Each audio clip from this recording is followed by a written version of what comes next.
I've never shared this story with anyone outside my family. Even now, at 25 years old, my hands shake as I type this. Some wounds never heal, and some memories never fade, no matter how hard you try to bury them. What happened when I was 11 changed me forever. We lived in a quiet suburban neighborhood in Ohio, the kind with nearly identical houses lined up like dominoes. Our home was a 2-story colonial with blue shutters, unremarkable except for one thing. It stood right next to the Madsen house. That's what everyone called it, even though no one named Madsen had lived there for at least 5 years. The Madsen house was a Victorian-style home that seemed out of place among the modern builds surrounding it. It had a steep roof with gables, chipped white paint, and a wraparound porch where the swing would sometimes move on windless days. The grass grew tall because nobody maintained it, and the windows were always covered with heavy curtains. My bedroom window faced the Madsen house directly. At night, I would sometimes catch glimpses of shadows passing by the windows, even though everyone knew the place was supposed to be empty. My parents never talked about the house. When I asked, they would change the subject or pretend not to hear me. What I found strangest of all was how my parents would lock all our doors and windows precisely at 8:30 p.m. every night. Not just the exterior doors. Every single door in our house, even the bathroom doors. They would check them 3 times, moving methodically from room to room. By 8:45, we were all instructed to be in our bedrooms. No exceptions. "Why do we have to lock everything, Mom?" I asked once. "It's just safer that way, Danny," she replied, not meeting my eyes. "But safer from what?" She squeezed my shoulder a little too tightly.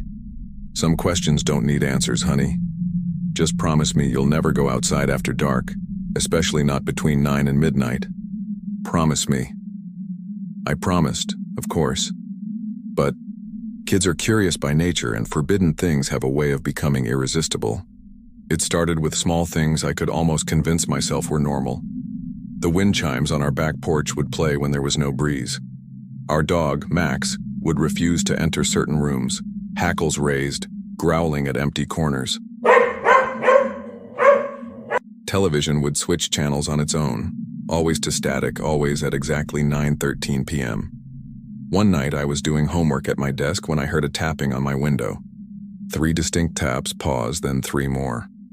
I looked up, expecting to see a bird or maybe a branch. Instead, I saw what looked like fingertips retreating from the glass. My room was on the 2nd floor, and there was no tree close enough for someone to reach my window. Another night, I woke up around 3 a.m. needing to use the bathroom.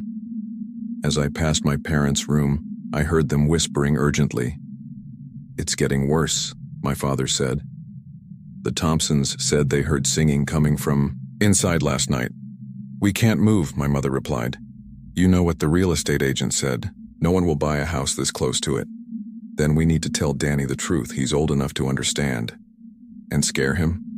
"No. As long as he stays inside at night, he'll be safe." I tiptoed back to my room, my bladder forgotten. What were they hiding? What was happening in the Madsen house that had everyone so afraid? My friend Tyler lived across the street, and his parents seemed much more relaxed about the whole thing. One day after school, I asked him what he knew about the Madsen house. "My dad says a whole family died there," he said, kicking a rock down the sidewalk. "Like, the dad went crazy and killed everyone and then himself." "When did that happen?" "Dunno. A long time ago, I guess. But weird stuff still happens there. Lights turn on and off even though nobody pays the electric bill. Sometimes you can hear music playing, like old-timey music, you know?" I looked over at the house, its windows dark even in daylight. "My parents won't talk about it. They lock everything up at night and won't let me go outside after 8:30. Tyler's eyes widened. "Dude, my mom's the same way. She doesn't care what time I come home the rest of the year, but from October to January, I have to be inside before dark."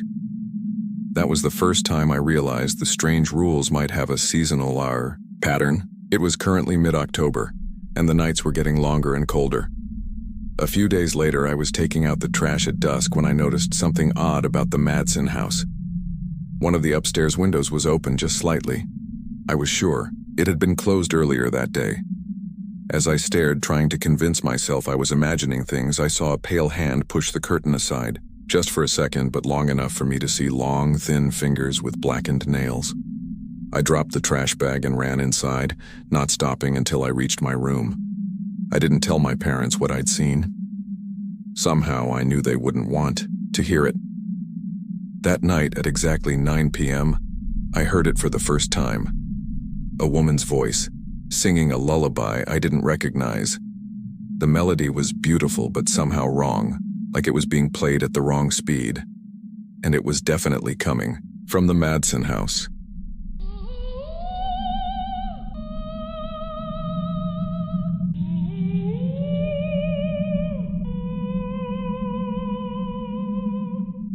I pressed my ear against my bedroom wall trying to make out the words. Something about sleep and darkness and never waking up again.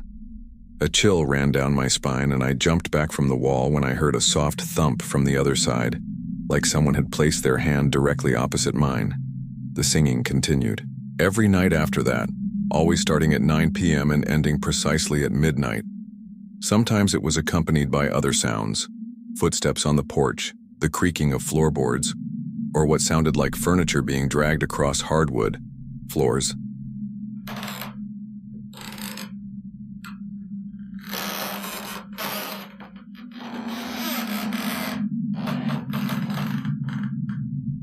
One night I worked up the courage to peek through my blinds during the singing.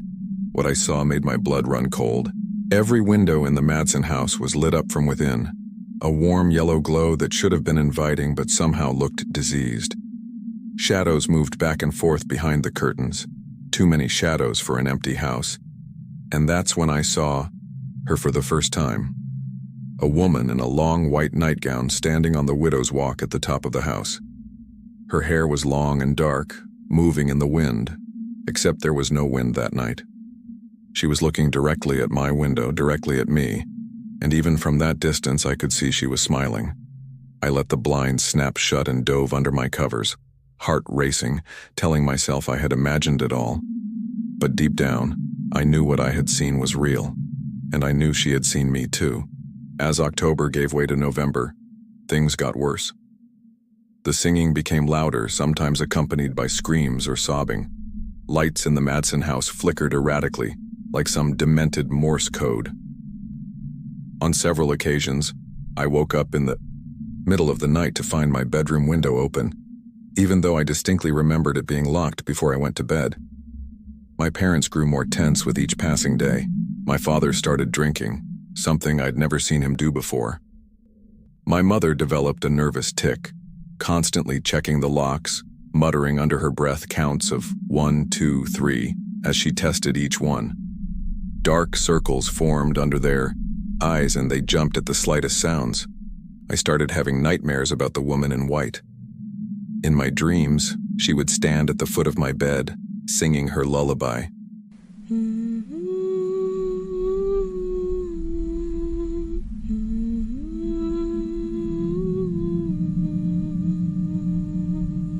Reaching out with those long-fingered hands. Each night in the dream, she would get a step closer to me. Each night her smile would grow wider, revealing teeth that were just slightly too sharp, too numerous. One morning in mid-November, I came downstairs for breakfast to find my parents looking grim-faced at the kitchen table. "What's wrong?" I asked. My father cleared his throat. "The Wilson boy is missing. The Wilsons lived 2 doors down from us. Their son, Lucas, was a year older than me.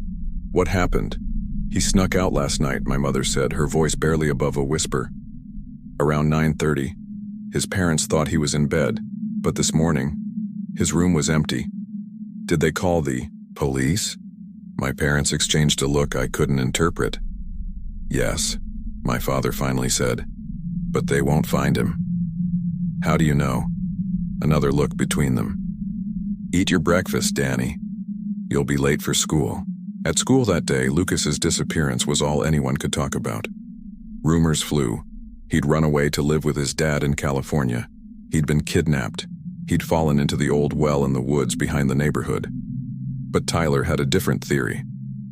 "It's the Madsen house," he whispered during lunch. "It took him." "Houses don't take people," I said. But my voice lacked conviction. "This one does." My cousin lived here before us, and he told me it happens every few years. Someone goes missing. In October or November. They're always found in January in the woods with no memory of where they've been. If they're found, then Lucas will come back, right? Tyler shook his head. Not everyone comes back. My cousin said sometimes they only find pieces. That night, the singing from the Madsen house sounded different. It was more insistent, almost gleeful. And now there was a second voice joining in. A higher voice. A child's voice. It made me think of Lucas, and I pulled my pillow over my head to drown out the sound. 3 more children disappeared over the next 2 weeks, all from our neighborhood, all last seen after dark.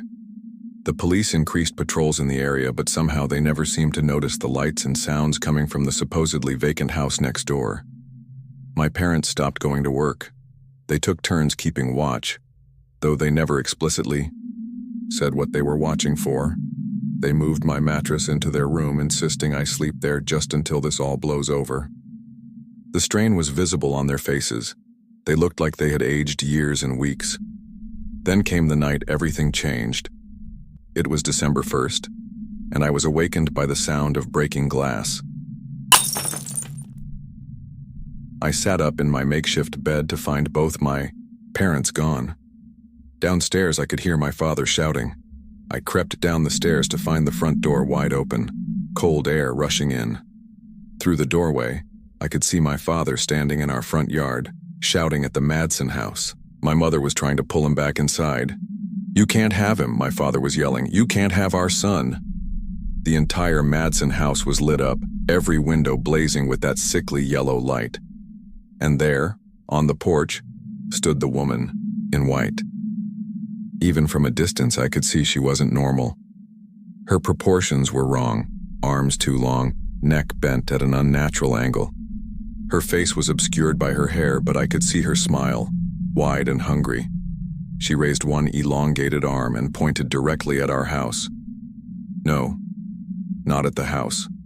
At me, standing in the doorway. In that moment, I heard her voice in my head, clear as if she were whispering in my ear. "Come play with us, Danny. Lucas is here. All your friends are here." My father saw me then. "Danny, get back inside now." But I couldn't move. The woman's voice held me transfixed. "They don't understand our games, but you will. Come to me, Danny. Come home." Something inside me wanted to obey, to walk across our yard and into that house of horrors. My foot actually moved forward of its own accord. That's when my mother screamed. Not in fear, but in rage. She broke away from my father and charged across the yard toward the Madsen house, toward the woman in white. "You will not take my son," she shrieked. The woman's smile faltered for the first time. As my mother reached the edge of the Madsen property, the woman retreated into the house, the door slamming behind her. My father grabbed me and pulled me back inside our house, locking the door behind us. My mother came running back, her face pale but determined. "Pack a bag," she told me. "Just essentials, we're leaving tonight." "What about our things?" I asked, still dazed. "Things can be replaced," my father said grimly. "You can't." As I turned to go upstairs, I heard my mother ask in a low voice, "Do you think it will follow us?" "I don't know," my father replied. "But we have to try." We threw some clothes and toiletries into suitcases and piled into our car just after midnight. As we backed out of the driveway, I looked up at the Madsen house one last time. The woman in white stood at the upstairs window, watching us leave. Behind her, I could make out smaller figures, children, their features indistinct in the yellow light. We drove through the night, stopping only for gas. My parents took turns at the wheel, speaking in hushed tones when they thought I was asleep. From what I could gather, we were heading to my grandmother's house in Pennsylvania, nearly 6 hours away. Around 3 a.m., something strange began to happen. The radio, which had been playing soft rock to keep my father awake while driving, suddenly switched to static. He tried changing the station, but every frequency was the same wall of white noise, and then faintly coming through the static we heard it. The lullaby.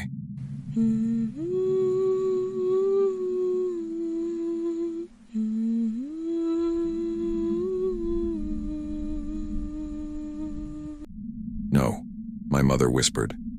No, no, no. My father pressed harder on the accelerator, the speedometer climbing past 80, then 90. But the singing only grew louder. She can't follow us this far, my father said, his knuckles white on the steering wheel. It's never been able to leave the neighborhood before. Something's different this time, my mother replied, turning to look out the rear window. Oh God, James. Look! In the rearview mirror, I saw headlights behind us matching our speed exactly, but it wasn't a normal car. The lights were that same sickly yellow color that had illuminated the Madsen house. My father floored it, the car shuddering as we raced down the empty highway. The yellow lights kept pace, neither gaining nor falling. Behind! What's happening? I cried. Don't look back, Danny, my mother said, her voice eerily calm now. Whatever you do, don't look directly at it.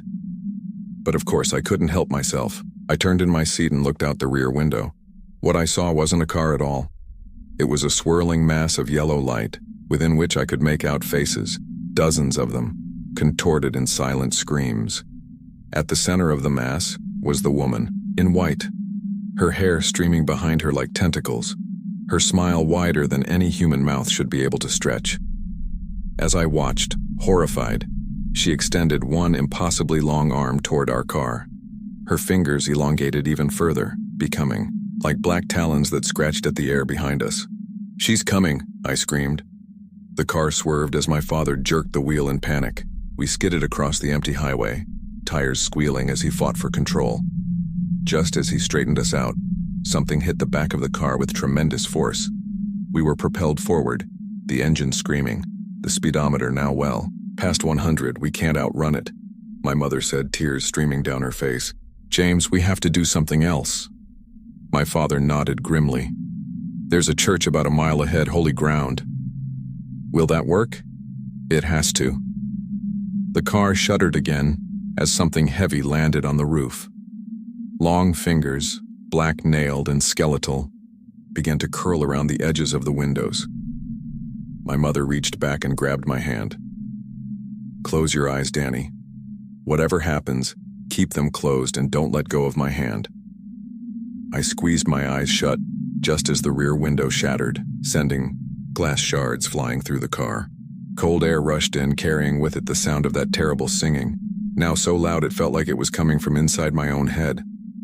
Almost there, my father grunted. Hold on.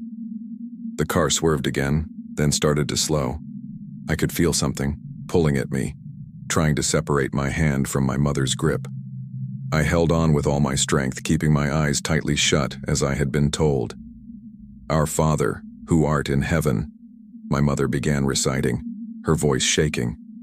Something hissed in, displeasure above us. Hallowed be thy name, my father joined in.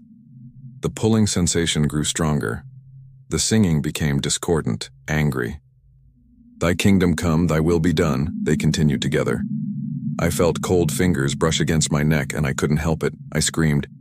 We're here, my father shouted, and the car came to an abrupt halt, throwing me forward against my seatbelt. Parents moved with a speed I didn't know they possessed. My mother yanked me from the car while my father grabbed a canister from the glove compartment. We ran toward a small, white church that loomed ahead of us in the darkness. Behind us, the woman in white shrieked in rage. I made the mistake of looking back. She was no longer even remotely human in appearance. Her body had contorted, elongated, her nightgown now more like a writhing second skin. Her face had split open to reveal rows upon rows of needle-like teeth, and where her eyes should have been were only empty weeping sockets. Get inside, my father yelled, unscrewing the canister. My mother pulled me up the church steps.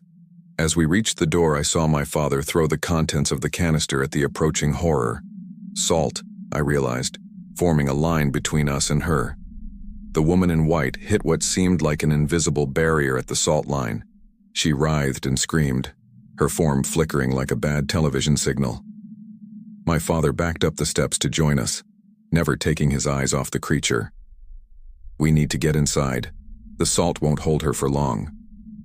But when we tried the church door, it was locked. No, my mother moaned. No. Please God, no. The woman in white laughed, the sound like breaking glass. She pushed against the invisible barrier, her form distorting as she did so. The salt line began to scatter in the wind.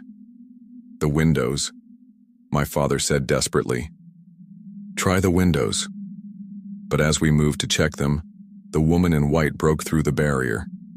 She rose into the air, hovering above the church steps, her hair whipping around her like living shadows.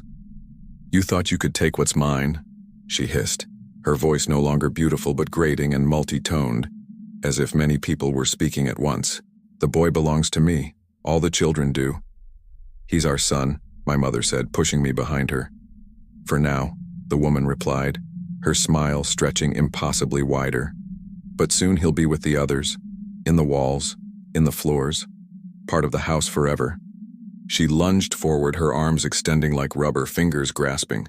My father intercepted her, throwing himself between the creature and us. Her talons sank into his chest and he cried out in pain. Run, he gasped.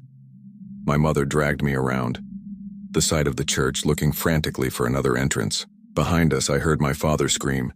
The sound abruptly cut short. We found a small door near the back, and to our relief, it opened when my mother turned the handle. We tumbled inside, slamming the door behind us.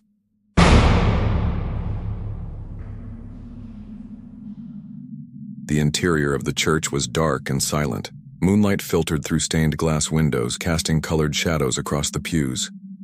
My mother pulled me toward the altar, her breathing ragged. What about Dad? I whispered. She didn't answer, but her grip on my hand tightened painfully. We reached the altar and my mother pushed me behind it. Stay here, she said. Don't move, don't make a sound. Where are you going? To find something to fight with. She won't take you, Danny. I swear it. Before I could protest, she was gone, moving silently through the shadows of the church. I huddled behind the altar, trying to make myself as small as possible. The church was quiet, too quiet. I couldn't hear anything from outside, couldn't hear my father, couldn't even hear the wind. Then the lullaby started again, soft at first, then growing louder.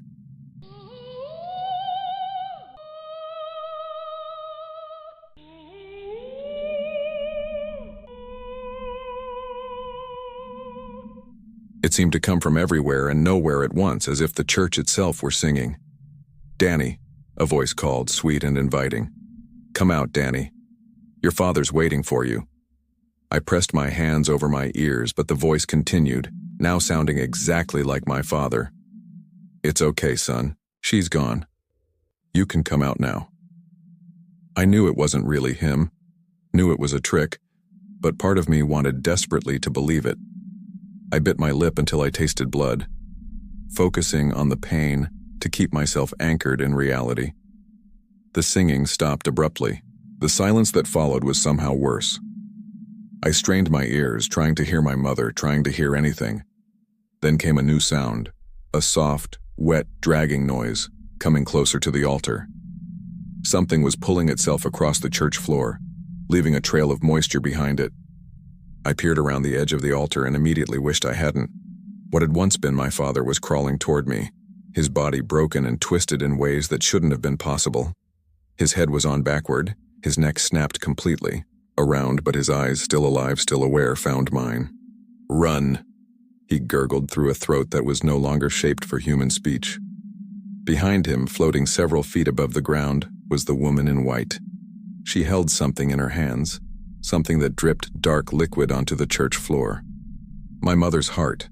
I screamed then, a sound of pure terror and grief that echoed through the empty church. The woman in white smiled her terrible smile and began to float toward me. In that moment of absolute horror, something unexpected happened. The stained glass windows of the church suddenly blazed with light, as if the sun had risen all at once. The woman in white shrieked and covered her face. From every corner of the church, ghostly figures emerged, men, women, and children of all ages, their forms translucent but growing more solid by the second. They moved toward the woman in white, their expressions resolute. You are not welcome here, Eliza Madsen, a voice boomed, seemingly coming from the walls themselves. These are my children now. You cannot have them." The woman in white, Eliza, writhed in what appeared to be pain. "They're mine," she screamed. "The house needs them. I need them." "No more," the voice replied. The ghostly figures surrounded Eliza, their hands reaching for her. Where they touched, her body seemed to dissolve, like smoke in a strong wind. She let out one final ear-splitting shriek before her form collapsed in on itself, leaving nothing but a small pile of dust on the church floor. The ghostly figures turned toward me. At their center was a tall man in clerical clothing, his face kind but sad. "I'm sorry, child," he said. "We couldn't save your parents. She was too strong outside our walls." I couldn't speak, couldn't move. Shock had frozen me in place. "But you are safe now," he continued. "As long as you remain on consecrated ground, she cannot touch you." "What happens if I leave?" I finally managed to ask. The ghostly priest looked troubled. "She is weakened, but not destroyed. The house still stands. As long as it does, she will eventually return." I lived in that church for 3 days. The police found me there, curled up behind the altar, severely dehydrated and babbling about a woman in white. They found my parents' bodies a mile down the road, their car abandoned, their deaths officially attributed to a wild animal attack due to the state of their remains. I was placed in foster care, then eventually adopted by a family in California, as far from Ohio as possible. I never told them what really happened. They assumed my trauma was simply from witnessing my parents' deaths. For years, I convinced myself it had all been a hallucination brought on by that trauma. The woman in white, the singing, the ghosts in the church, all products of a child's mind trying to make sense of senseless violence. Until last week. I was scrolling through news articles online when a headline caught my eye. 5 children missing in Ohio town, community baffled. The article mentioned a neighborhood that sounded eerily familiar. And there, in one of the photos accompanying the article, I saw it in the background. The Madsen house looking exactly as it had 14 years ago. That night, I dreamed of the woman in white for the first time in over a decade. She stood at the foot of my bed, smiling, her terrible smile. "You got away once," she whispered. "But the house remembers. The house always remembers." I woke up to find my bedroom window open, even though I distinctly remembered closing and locking it before going to bed. On the windowsill was a single dead rose, its petals black with decay. I'm writing this now from a motel room 3 states away from my home. I've been driving for 2 days straight, heading back to Ohio, back to the Madsen house. I know it sounds insane. Why would I go back to the place that destroyed my family? The answer is simple. Because I'm the only one who knows the truth. The only one who might be able to stop it. Those 5 missing children might still be alive, trapped somehow within the walls of that house. I have to try to save them. I have to finish what my parents started. I've researched everything I could about the history of the house. Eliza Madsen was a real person who lived there in the early 1900s. She lost all 7 of her children to various illnesses and accidents over the course of a decade. After the death of her last child, she reportedly went mad with grief, claiming she could still hear her children playing in the house. She hanged herself in the attic on December 21, 1912, the winter solstice, the longest night of the year. The winter solstice this year is 3 days from now. I've packed salt, iron, blessed oil, and every other protective item mentioned in the folklore I've studied. I don't know if any of it will work. I don't know if I'll survive. But I know I have to try. If you're reading this and I don't make it back, know that the Madsen house is not just a house, it's something else, something hungry. It takes children, uses them somehow, feeds on them, and the woman in white, Eliza, is its keeper. Don't go near it. Don't let your children go near it. And whatever you do, never ever go outside after 9 p.m. if you live anywhere near it. Because once the singing starts, it's already too late. I can hear it now, faintly, even through the motel walls. That familiar lullaby, she's found me. The account above was found on the laptop of Daniel Mercer, 25, reported missing on December 18, 2024. His vehicle was discovered abandoned 10 miles outside of Newark, Ohio. Despite extensive searches, no trace of Mr. Mercer has been found. The investigation continues.